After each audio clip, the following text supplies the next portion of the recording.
Chinas Propaganda nimmt weltweit größere Ausmaße an.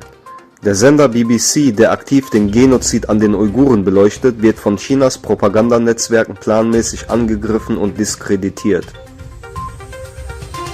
Der französische Außenminister Le Drian appelliert an die USA, mehr Verantwortung in Afghanistan zu übernehmen.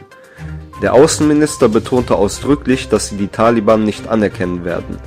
In einem Interview sagte er, dass die USA Afghanen die Ausreise erleichtern müsse. Die Bundeskanzlerin Merkel traf in Kiew auf den Präsidenten der Ukraine Selenskyj. Selenskyj bedankte sich bei Merkel für die Unterstützung einer friedlichen Lösung des Ukraine-Konflikts am Donbass. Merkel betonte, dass das Projekt Nord Stream 2 ein russisch-europäisches Projekt und kein russisch-deutsches sei. Merkel sagte, dass sie die Sorgen der Ukraine ernst nehmen und Russland nicht erlauben werde, das Nord Stream 2 Projekt als politische Waffe einzusetzen. Falls doch, wird es Sanktionen geben. In Sri Lanka dürfen Elefanten ab sofort nicht mehr als 4 Stunden bei der Arbeit benutzt werden. Elefantenbabys dürfen nicht mehr von ihren Müttern getrennt werden. Das sieht das neue Tierschutzgesetz des südostasiatischen Landes vor. Es verpflichtet Besitzerinnen und Besitzer außerdem, ihren Elefanten alle 6 Monate vom Tierarzt kontrollieren zu lassen.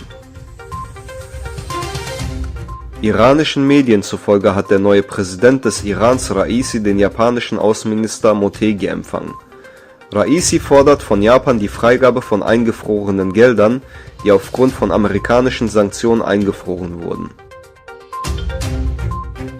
Das englische Verteidigungsministerium teilte mit, dass bei einem Chaos am Flughafen in Kabul 7 Menschen gestorben sind. Die Taliban machen für das Chaos die USA verantwortlich.